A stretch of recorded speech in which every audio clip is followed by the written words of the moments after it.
안녕하세요 여러분, 써뉴쌤이에요. 요양보호 관련 제도 서비스 문제 71번부터 시작하겠습니다. 71번 노인장기 요양보험 표준 서비스 내용 중 행동변화 대처는 어떤 서비스 분류에 속하는가? 행동변화에 대해서 그때그때 대처하는 서비스는 치매관리 지원 서비스입니다. 정답은 5번 치매관리 지원 서비스예요. 72번에 장기요양보험 표준 서비스 중 기능회복 훈련 서비스 내용에 해당하는 것은 훈련에다 동그라미, 네모 박스에서 훈련이 들어간 말을 찾으세요.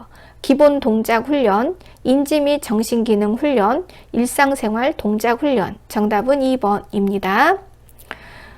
73번 대상자가 회음부, 생식기, 세척을 거부할 때 대처 방법으로 옳은 것은 이 5개 중에서 스스로가 들어있는 것은 정답이에요. 그래서 3번 스스로 할 수 있다면 본인이 하게 한다. 수술에다 네모치고 정답은 3번 스스로 할 수 있다면 본인이 하게 한다입니다. 74번에 다음 중 장기요양보험 표준 서비스 중 요양보호사의 제한된 업무라는 것은 하면 안 되는 일을 말해요. 그러면 이 네모 박스 중에서 요양보호사가 하면 안 되는 일을 찾으세요. 가의 간호처치 서비스는 간호사나 조무사가 하는 일이에요. 그리고 마의 기능회복 훈련 서비스는 물리치료사나 작업치료사가 하는 일이에요. 그래서 3번 가와 마입니다. 75번에 혈압이 높아진 대상자가 목욕을 원한다. 이때 요양보호사의 대처 방법은 화낸다, 다그친다, 설득한다 이런 거는 잘못된 답이고요. 5번에 혈압이 높을 때는 목욕하지 않는 것이 좋다고 설명한다. 조곤조곤 알아듣게 설명한다가 정답입니다. 76번 다음과 같은 경우 요양보호사에게 신체활동 지원 서비스에 대한 재교육이 필요한 것으로 옳은 것은 재교육이라는 것은 다시 알려주는 거예요. 요양보호사가 잘못 알고 있는 것을 다시 잘 알려주는 것을 찾아라 이런 말이죠. 배고프다고 치매 대상자가 질식의 위험이 있을 정도로 음식을 급하게 먹는다. 이런 분에게 요양보호사가 질식을 예방하기 위해 유동식으로 제공하면 이것은 잘못된 거예요. 왜냐하면 유동식이 더 사례가 잘 걸리기 때문이죠. 그래서 이것은 재교육이 필요한 거니까 잘못된 행동이에요. 그래서 답이 4번이고요. 이렇게 질식의 위험이 있을 정도로 음식을 급하게 먹는 분은 삼키기 쉽게 잘게 썰어서 주고 음식을 삼키기 쉽게 부드럽게 조리해서 주고 음식물을 삼킨 것을 확인한 후 다음 수저를 넣어주고 더 있으니까 천천히 드시라고 설명하고 안심시킨다. 이런 것이 잘한 행동이죠. 77번에 방문 요양 서비스를 하고 있는데 대상자가 제사 음식을 만들어 달라고 요구할 때 요양보호사의 대처 방법으로 옳은 것은 제사 음식을 만드는 것은 우리 일이 아니죠. 그러니까 4번에 요양보호사의 업무, 일이 아니라고 설명한다, 화낸다 이런 것은 잘못된 거고요. 설명한다 이런 말이 정답이에요. 정답은 4번 요양보호사의 업무가 아니라고 설명한다. 78번 다음 중 대상자의 일상생활 서비스로 요양보호사가 할 수 있는 것은 그러면 일상생활 서비스는 가사 서비스예요. 그래서 가사 서비스에 들어가는 것은 취사, 정리, 세탁이죠. 그래서 2번 대상자에게 녹두죽을 끓여주었다. 우리 방문 요양 서비스의 주 고객은 등급을 받은 대상자예요. 그러니까 대상자의 녹두죽을 끓여준 게 정답이에요. 대상자 아들에게 녹두죽을 끓여주었다, 손자에게 끓여주었다, 그것은 잘못된 거예요. 대상자에게 녹두죽을 끓여주었다. 2번이죠. 참고로 녹두는 우리 몸의 중금속을 잘 배설하게 촉진해 주고요. 그리고 우리 몸을 해독시켜주는 좋은 음식이에요. 그리고 열을 떨어뜨려 주고요. 그래서 속이 불편할 때 녹두죽을 드시는 거 좋고 요즘처럼 공해가 많은 시대에는 적어도 일주일에 한 번은 녹두를 드시는 것은 매우 좋습니다. 79번에 침상에서만 생활하는 중증 대상자가 은행에서 고액의 돈을 인출해 달라고 하네요. 침상에서만 생활한다면은 아마 1등급이나 2등급이겠죠. 그러면 1등급, 2등급인 분이 어떻게 은행에 가겠어요? 그러니까 은행에 대신 가달라고 할 수 있겠네요. 인출해 달라고 할 때 요양보호사의 대처 방법은 고액의 돈이면은 오해를 살 수도 있죠. 그래서 5번 대상자의 자녀와 함께 은행에 가서 인출한다가 정답이죠. 만약에 요양보호사가 도와줘야 한다면 자녀와 손자와 함께 가도록 한다. 이런 문장을 찾으세요. 80번 다음 중 제가 대상자를 위한 일상 업무 대행 서비스로 옳은 것을 찾아라. 일상 업무 5번이죠. 대상자에 필요한 물품을 시장에 가서 사왔다. 장복이네요. 81번에 다음 상황에서 요양보호사의 대처 방법으로 옳은 것은 대상자가 며느리 때문에 아들, 손자들과 멀어졌고 이제는 친척들도 며느리 편만 든다고 서운해하는 말을 했어요. 이랬을 때 우리 요양보호사 선생님들은 듣기만 해야지 그 집안 일에 개입하고 편을 들으시면 안 됩니다. 그래서 5번 말을 잘 들어주되 깊이 관여하지 않는다. 절대로 이러시면 안 돼요. 어머니 번호 좀 줘봐요.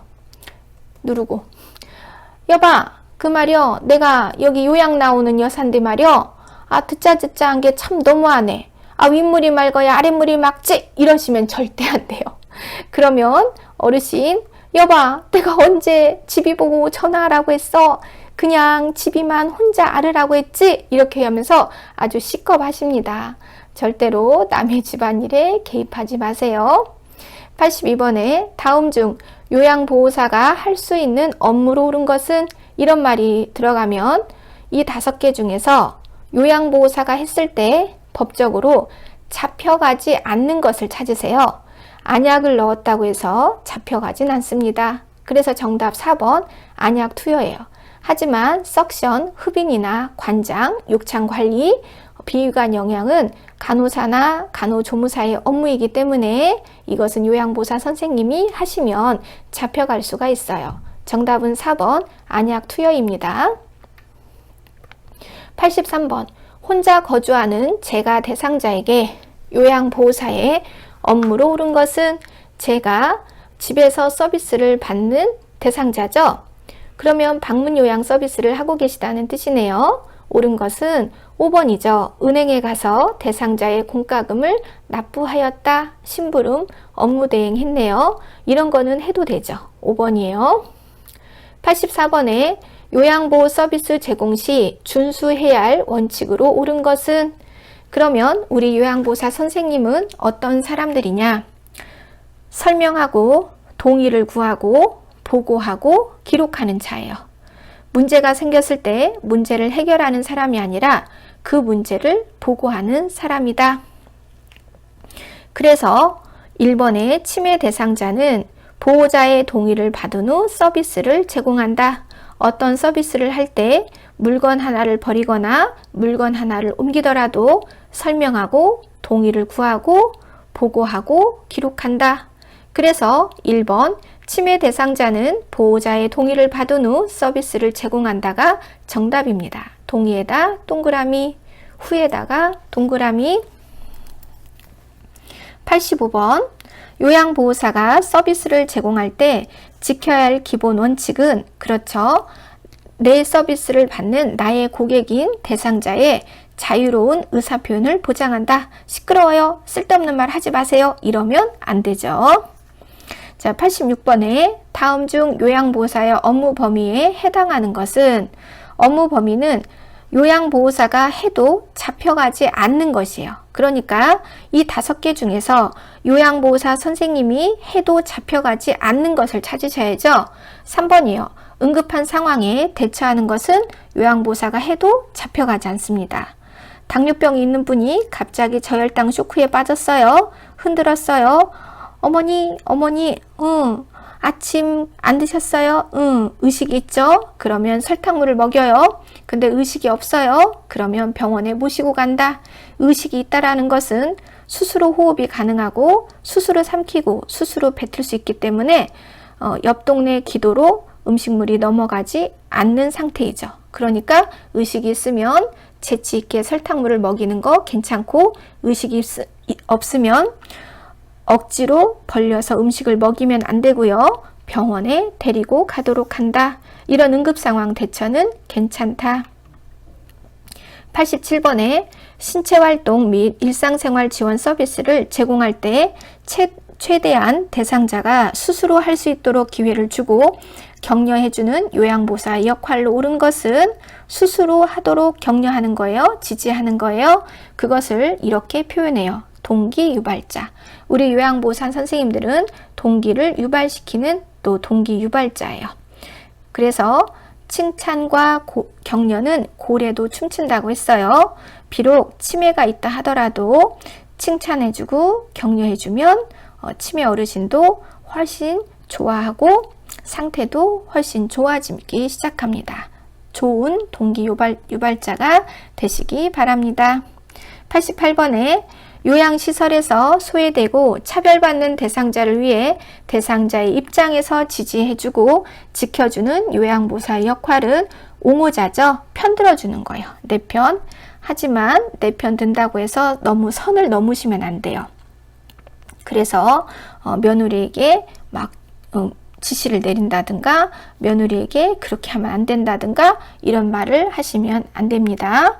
옹호자 내 편이에요.